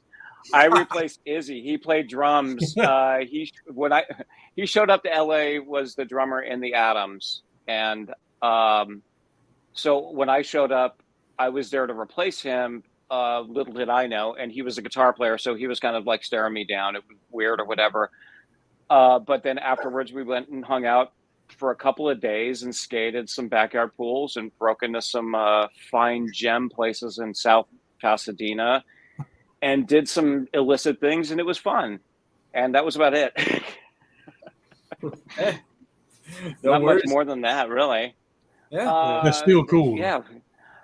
Well, the 2 days are a blur because we did the place we broke into. It was like a rare gem place, and we broke the window of it, and we brought it to the pawn shop, and we were really surprised that the guy only gave us $5 for it because we thought it was worth a lot more. But back then $5 went a long way. So we bought a 12-pack of Bud and went and found some more backyard pools and skated. Those are bad hits. Absolutely, man, 100%. Blevs, let's kick it back up to you, man. You need a little bit more FaceTime on this show, my guy. I appreciate it. That was a question. Well, one thing you were talking about places to go play. Louisiana, Mississippi, Alabama, Florida. I mean, I know Tennessee. I know y'all would kill it there because you have played Tennessee, but because me being from there, we never got any back in the day, any Junkyard. And I'm not sure. Have you ever played Louisiana? No. We've never played New Orleans, have we? Yeah. Never played New Orleans. We have gaps. We have big gaps in our where we've been. It's strange. Some places we've been to a lot, obviously because we're California, because we live here, but there are big gaps in places we haven't been, Mm-hmm. So, I mean, we played Nashville at the end of that 21 run, and we hadn't been there since you guys did the Skinner tour there. 1991. Yeah. So that was at the Cobra. That was at the Cobra. Yeah. That was actually 2 nights after y'all played. What's that? The Indiana show, right? So, right. Oh, right. So, Indianapolis. Yeah. And then y'all went to Texas. No, Arkansas, because I was there. and then Texas, y'all went to Texas, right? Right. Yeah. So we've been we have big gaps. It's hard to know, but it's there. It's not for any. Maybe they don't. Not. Your booking agent maybe just doesn't think that those areas would make the money. But I mean, I know Mississippi would. Well, he follows the money, and it's a lot of times exactly. if they're usually the places that we end up playing a lot. You tend to have regional promoters, a guy like Scully or something like that, who get it. You know what I mean, and know that there is a market for it. And sometimes people just don't really know. And it's we're not in the business of convincing people that there's value to us. So if you can reach out, we reach out to places when we're thinking about how we're placing things. Yeah. And our agent has connections in just about every city in the world because they do a lot of roots acts and country acts and everything. So they do have a big Southern thing. But sometimes we're like, we don't know that. Junkyard's kind of a, I don't know, boutique-y, I guess. So if we were willing to go out and just do it, I'm sure we do well, but we're a little risk averse about getting out and not being able to know we have enough money to make it all make sense because we have to really pick our spots because our time is sort of limited. And so we try to really make sure what we're doing, we're getting max effect from what we're doing as opposed to like taking, we always try new places, but they're usually mixed in with places we know will do well to kind of, in case things don't always pan out. So the risk reward has to make sense for us as well, I did want to touch on something y'all were talking about earlier. Y'all were talking about all the, logistics and stuff like that and playing with, multiple bands at festivals. Why is it y'all don't play more festivals? I mean, is it because the promoter lost our phone number? Yeah, we got to be asked. They're I understand that. That's what I was wondering. I don't know if it was part of that or if it was something else, just on y'all's end or what. There's a lot of politics. Yeah, I mean, it is what it is. I mean, they got to want us. The money's got to be right once again, and I think sometimes, it's hard to get out of our world in terms of what the genre we're in. So there aren't many festivals like for that as there are for other stuff. And so I think it's once again, you're relying on whoever's promoting the festival, all those things to get it, and then to make it realize what it costs to do for us to do it. So, I mean, we haven't said no, but it's just the way it goes. They're just not coming in at the time. Yeah. It's a weird world when jumping into that, like that's a whole political arena, like when it comes to the booking agents world, which Tim and I are abreast of every time, when it's approached or we want to approach about it. It's a political thing. And I think if there may be some things that may be in our favor for next year for possibly doing something, because of certain things that have happened in the past that we have tended to, if that makes sense. So I think you're right. So that being said, we're speaking in code. We're using code names, brother. Festivals have become a monopoly pretty much. I mean, there's one guy that does like 7, Danny Wimmer does most of them. Right, exactly. So is it the promoter is of course the end all say all, I guess, whoever plays, and stuff like that. And it's also, I mean, we're the kind of act, I mean, I would imagine for M3 we're due for another M3. The same, I mean, with the cruise, we're like, we love the cruise to death. We love Larry. We love everyone. We love everybody that works on it. But we're not a once a year cruise band. You know what I mean? We're like, maybe we'll be on it in the next 3 years, maybe the next 5 years. Anytime it's ever approached to us, it's like, whatever. Thank you very much. We take it and we grab it, pull by the horns. But we're like, we're not badgering them. We're like, can we get on it again? Can we get it? No, it's like, we know our place with that. So with M3, I think we're due. It's and I think it's a matter, Yeah, there have been talks about it before in the last couple of years. It just didn't make we sense. have been approached, Yeah. Okay. but it was, and that was during like COVID and shit like that, and it was just it didn't time frame wise didn't work out. I think it was like first batch of like inoculation or first batch of vaccine or whatever, and we had somebody that was not available. I think David was not available. Mm-hmm. So it's like, well, we can't really do M3 without David. Kind of, right. you know. Yeah. I mean, we What could. about Monsters on the Mountain? Yeah, You know, being Monsters of Rock, you know. So. Gosh, I wish it yeah, that's Larry. That's Larry. Yeah, I mean, Okay. we'll see. Okay. We'll see. Cool. We're open. We entertain. All we everything. can say is we love Larry, and yes, we love Monsters of the Mountain. We've never been there, but we'd love to go. Yeah. That's close to me. It's at Nashville. That Key West one looks pretty fun too. My buddies tell me that one's a good one. That's a fun one. So yeah. And so does Peoria, Peoria, Illinois. Illinois. They've got to have a festival with food and rocket ships for fire. Yeah. Do we have any? Jules has a good question. Do you have any pre or post show rituals, like a certain drink or something? That's a good question. Oh man, I don't know. It's usually pretty light before we play. A couple of beers. I think we each have a couple Courage beers, and then afterward, we're usually hungry. But it's usually, so it's if anything, there's like post show pizza, but that's even kind of gone by the wayside because we're all a little more conscious about that stuff. And so, we don't have anything terribly ritualistic except that, we like to mill around a little bit. Yeah, we do. Do we have a ritual? I don't even know. We have two things. We have two things. One, urination. Two, charge your fucking. Where's our charger? Where's our phone charger? Yeah. Where are you putting your phone? Make sure you pee and charge your phone, and that's it. Yeah. I think it's obviously backstage is really happening. Yeah. Post show is usually a lot of us.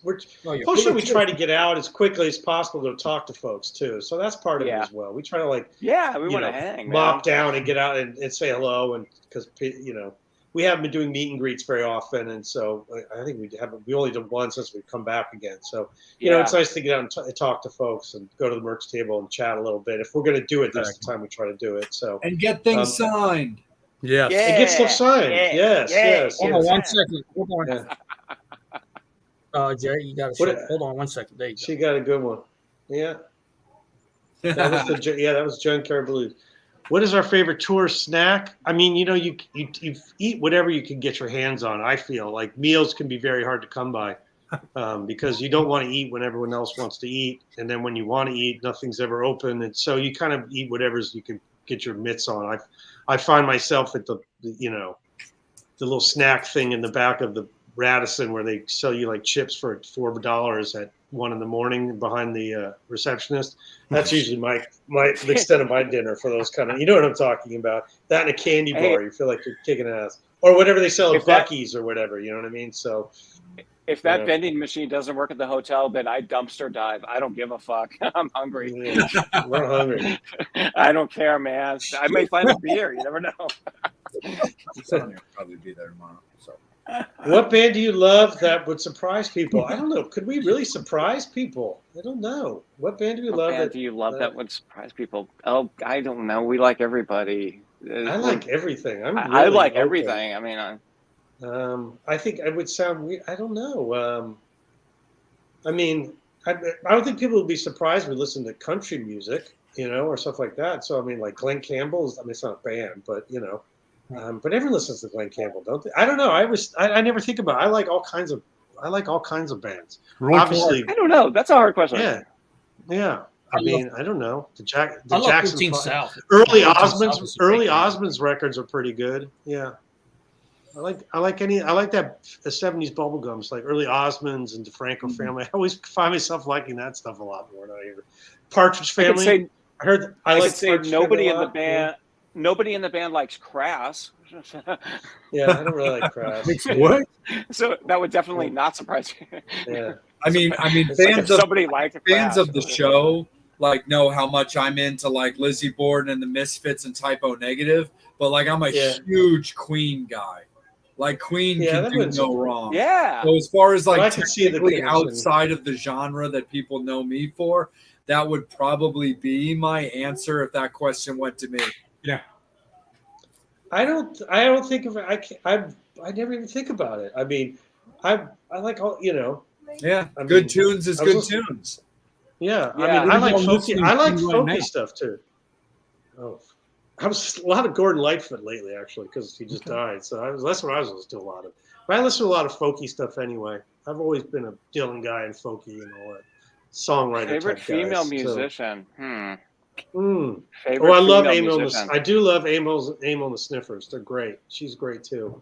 Favorite female musician? Oh. Musician? I don't know. Maybe Carol Kay, but female performer, a female like rock and roll. I mean, Chrissy's pretty great.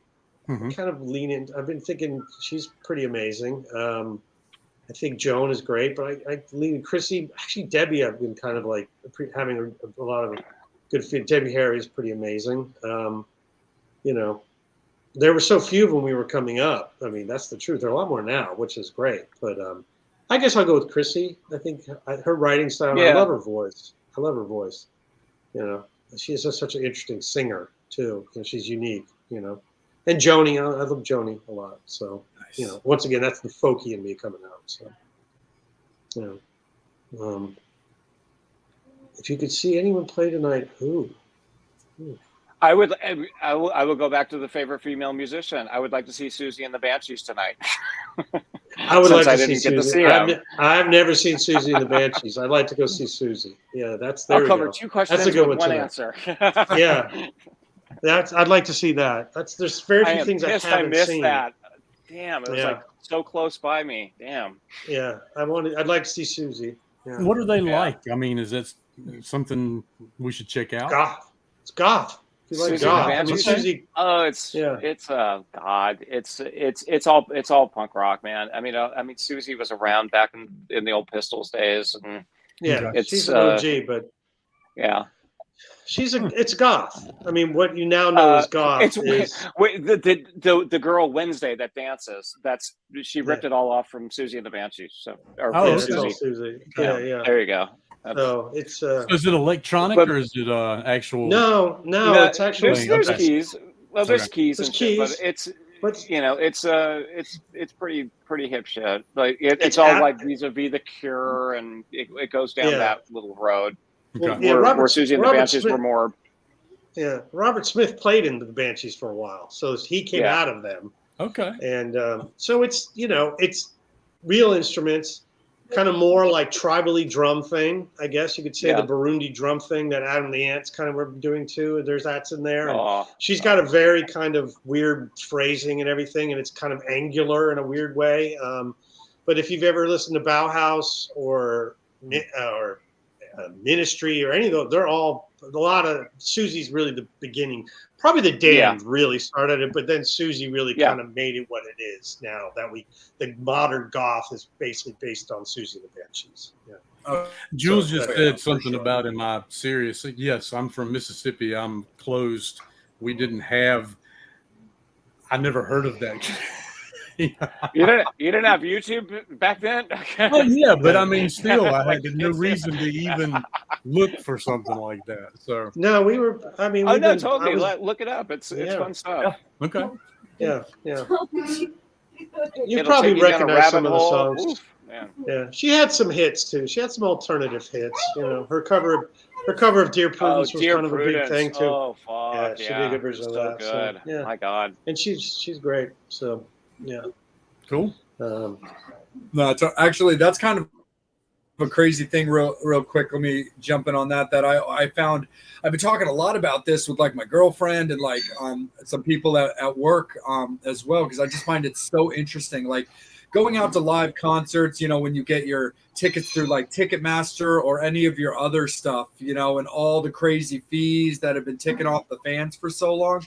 I found this so incredible. Like the guy that broke Ticketmaster, like it wasn't Gene Simmons, it wasn't Nikki Sixx, it wasn't Mick Jagger, but Robert Smith from The Cure got Ticketmaster to break and got them to refund thousands of dollars of fees back to fans. I mean, I love The Cure, but I love Robert so much more now.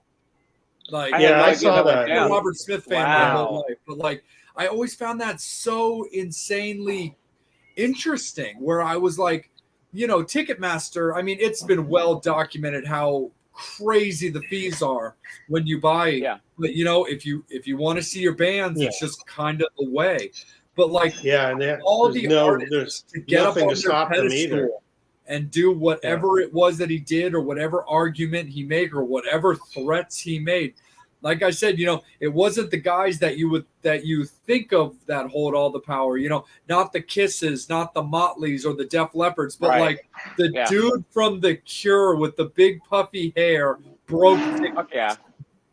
Yeah, but he was, he's a child of the punk scene, the English punk revolution. I mean, you got to remember the first Cure record probably came out in 1979. I mean, he was a punk, Sure. And so, and it's very much that. I mean, it's there, that kind of like anti thing. I see it as I see him as a direct child of punk. I see it. Most everything now I see as a direct. Everything we're kind of living in a post-punk world, whatever it is, almost every genre has been somehow influenced by the do-it-yourself elements of all of that stuff, whether it's hip-hop or even maybe not country, but all rock music way it is approached has been influenced by the punk explosion, whether they know it or not. And when he did that, I said, well, that's what a punk would do, to me. Yeah. And so, but he's also big enough to do it. I mean, they are a huge draw. Yeah. Oh, absolutely. Yeah. I saw them at Merriweather Post Pavilion, the same place that M3 was at. I saw The Cure there a few years before COVID. Absolutely killed it. Like 4 encores. They did Burn from the Crow. Like, I was like, this is amazing. The only thing that made it not a perfect Cure set for me is they didn't do Friday I'm in Love. But other than that, absolutely perfect from top to bottom. And the fact that they threw in Burn from the Crow had me like needing to get like cleaned up in my pants. Like, it was amazing. Right. But they've always been. I mean, I've lived in LA for a long time, and they've always been like. I mean, they played the Hollywood Bowl here, which to them is small. Yeah. They do the Rose Bowl out here. They're massive out here. They could do it. They could do it. I probably were just doing the bowl because they want to do the bowl because people sometimes just want to play the bowl. But he's a big draw. Absolutely, and they're coming back. I was glad to see him to do. Yeah, I would assume he could do like 2 or 3 nights there. So I'm glad someone did something or said something. I mean, people might say something, but to actually put some skin in the game and take all the. I mean, he was on Twitter, and you're gonna get pushback from people, and people are gonna blame you, and things go wrong, and like that's exhausting. I mean, I don't know if I'd want to take that on. But the way he said it was like, I'm doing the best I can, and he was really honest. Still people are gonna be nasty to you, but that's just the way of the world. But I appreciate that he did it. And so, absolutely. 100%. Big ups to him. Yeah. And they're playing Merriweather again this year in a couple of months. So I'm definitely looking forward to seeing those guys again. Absolutely. Angel, let's kick it back up to you, my friend. At that same time, fans, it is last call for alcohol. Final comments, questions, anything that you want to say to Pat and Tim. This is your time to make sure that we get into comments. You guys have been absolutely amazing. Totally bitching for this episode. We love the fact that you've been throwing it all in there, and we really appreciate it. So, Angel, let me kick it back up to you. But real quick, Tim, Pat, I have a little bit more towards Pat. I had a fan text me a question that they wanted to say. Well, a comment that he wanted me to tell you, Pat, is that he said it was a delight. It's our friend Charles Steckler, who says it was a delight to open for you guys in 1989 at the Paragon for your debut tour. Oh, right. Nice. Excellent. Nice. Yeah. You sent me a message. Right. Yeah, Charles is a drum guy too. And he messaged me. He was like, tell Pat that it was a delight to open for him. I was like, yeah, dude, no problem. Tell him I'll hit him back about the tilted snare drum too and all that. It's there it is. There it is. There it is. Nice, dude. There's my Rock Band drum set where I cover Junkyard songs. the rock band drum set. Fuck. Oh yeah, dude. Angel, right back up to you guys. Right back up to you as soon as Pat's done reminiscing. I'm done. Up to Angel. Oh, it's all good. Or- Right up to heaven. Would you rather play to your old fans or an audience of young people? Well, we're happy to play to anybody. Let's be honest. I mean, the fact that people turn up is fantastic. Young, old, doesn't really matter to me. You know, I don't care if you came in at high water or you just want to hear Simple Man. It doesn't make any difference to me because we do all of that. So we're just glad that they still come. So, I mean, young fans, I used to have a joke when I'd see like a really young fan, like, did you get in trouble? Did you get grounded and you had to drive your dad here or something like that? But you want a beer? it's nice. You want a beer on the down low? It's nice to. I mean, of course, young fans are nice because, like, well, maybe this, but you also know the older fans. There's a different level of attachment that can go along with that, and that's cool too. So we're just lucky to have them. So I don't, all of our fans are equally great. My 14-year-old daughter loves y'all. She loves that. It's great. Yeah, it's a great thing that you can even connect with anybody at all. So young, old, or in the middle. So, but it's always nice to hear. Yeah. So really. Yeah. And last call. Where can we find you Before my guys? bladder explodes. Where can you find us? I don't. Where can you find us? I'm in this square, and Tim's in the other square. Yeah. I'm bottom right. What are we? We're Junkyard. You can find us on all the socials. We're Junkyard Hollywood on Google Insta. Junkyard, Junkyard Blues, BLOOZE. That's where you can buy swag. So that's the one that really matters. If you want to buy shirts, go to junkyardblues.com. And we're having a sale. I think you told me. Big sale. We're selling everything. Everything must go. Don't miss the boat show. Right behind me, this ghost must go. $25, and I'll get David Roach to sign it. I love ghosts right here. Carnival Barker. Oogie Boogie must go. Nice. Wow. Angel, how about any questions from you, like directly, my guy? Do you have anything for the guys? That was my question.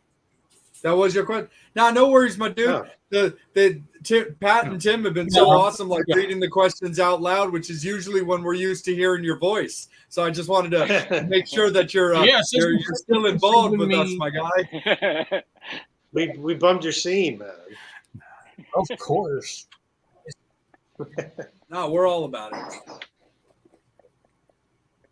it. The confetti is great.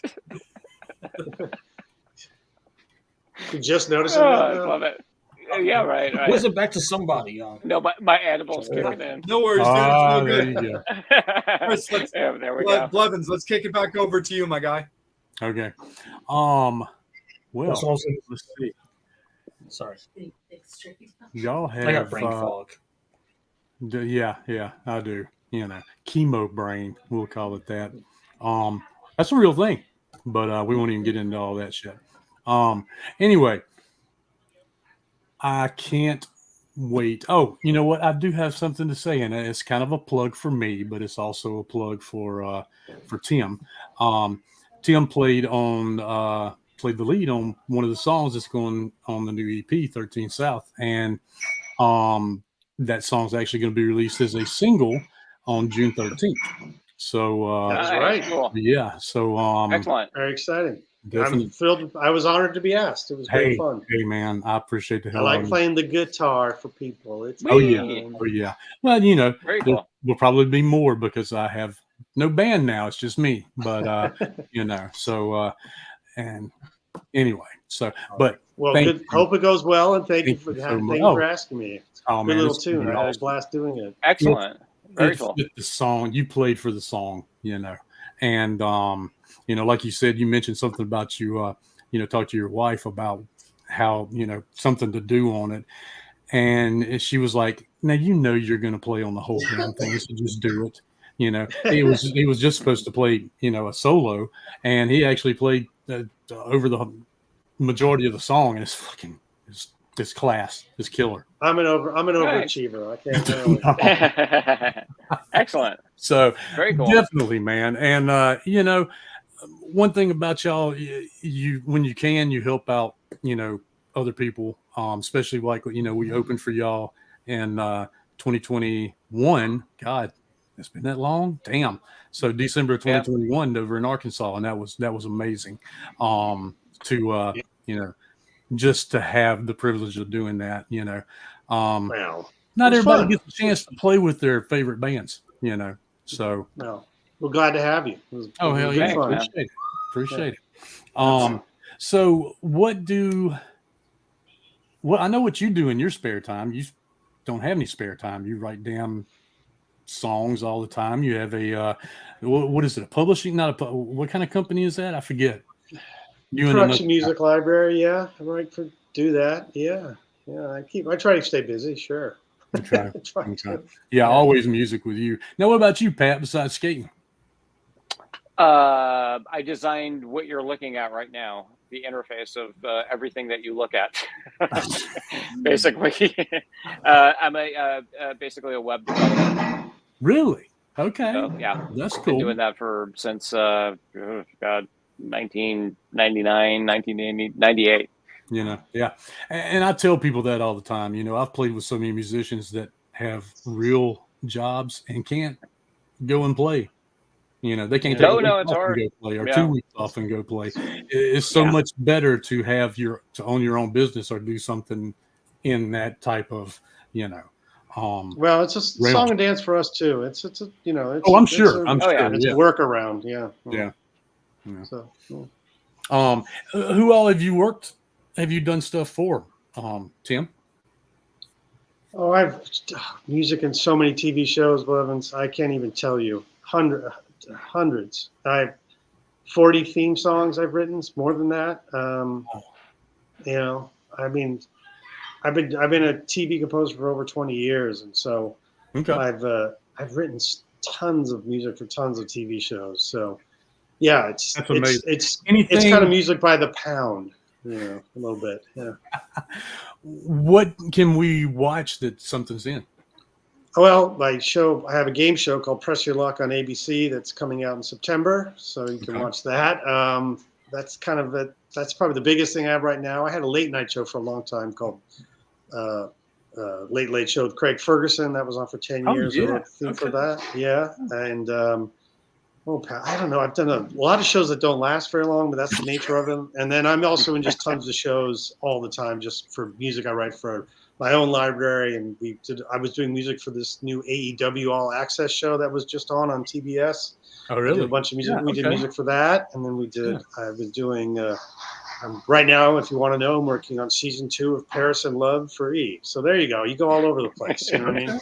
Okay. So no Magnum PI yet, but no, not this week. No, but not this week. Next week.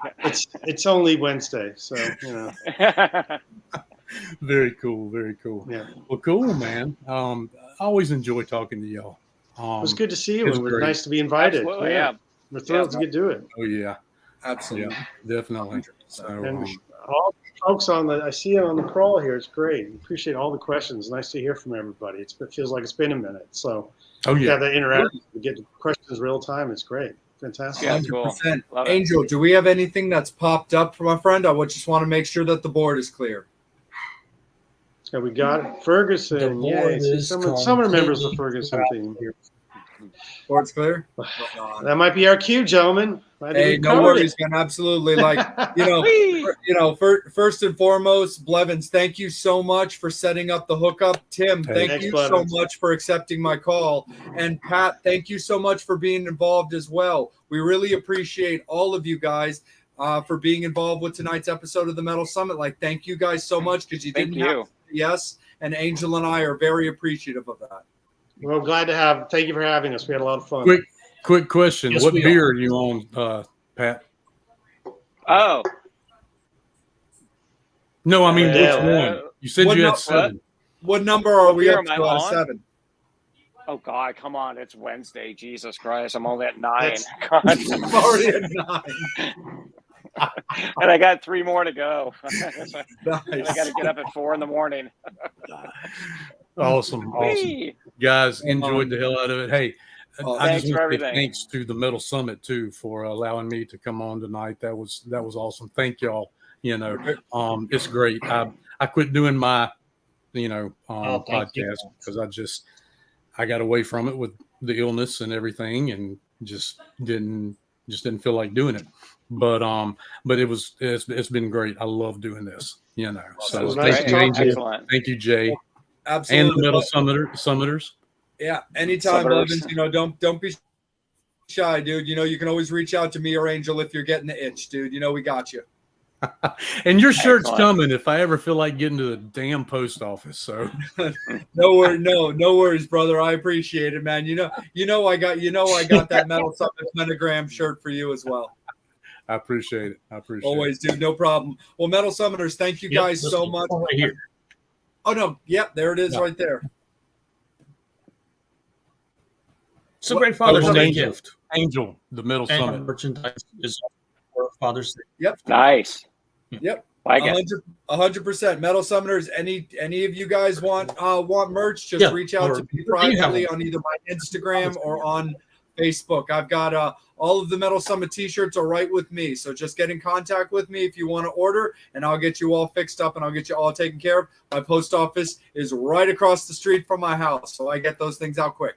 So you guys all take care. I'm currently talking to our guest for next week, getting everything squared up. Guest announcement over the weekend. We appreciate you guys so much. Make sure that you guys are following everybody on their respective socials. Both Pat and Tim have their socials. The Junkyard socials, of course, where you find out about the tours, how to get merch, and all of that stuff. Make sure that you guys are following there. Make sure that you're following Blevins Vox on Facebook, as well as 13 South for the upcoming album, the single, and the music that's also featuring Tim Mosher as well. So make sure that you're following 13 South for everything that's going on. Follow Angel Alamo on both Instagram and Facebook. You can find Psycho Steve at The Real Psycho Steve on Instagram. You can find Bobby Dreyer at BobbyDreyer.com. And you can find myself right there at Just a R&R Junkie on Instagram. And I'm also on Facebook as well. We really appreciate you, Metal Summoners. You guys are really, really good to us. And we look forward to doing the show every week. And next week will be no exception. We're super stoked. Be good to each other. Look out for each other. Have yourselves a great weekend. Guest announcement over the weekend, and we appreciate Junkyard, both Pat and Tim, for spending their evening with us. We appreciate them, and make sure you guys are getting out and support. It was a long time that we went without music, but we've got music back now. So definitely make sure that you're catching them live and supporting High Water, the most recent, newest old music. Lifer. As well as looking forward to hopefully potentially new live Junkyard music, as well as maybe a little goodie package. But Metal Summoners, thank you guys so much. Junkyard fans, thank you guys so much. We really appreciate you guys. We're going to cut everybody loose. Have a great weekend. We'll see you guys in a week. On behalf of Chris Blevins with 13 South, on behalf of Pat, Tim with Junkyard, and ourselves here at the Metal Summit, be good to each other. We'll see you guys in a week. As always, you've been watching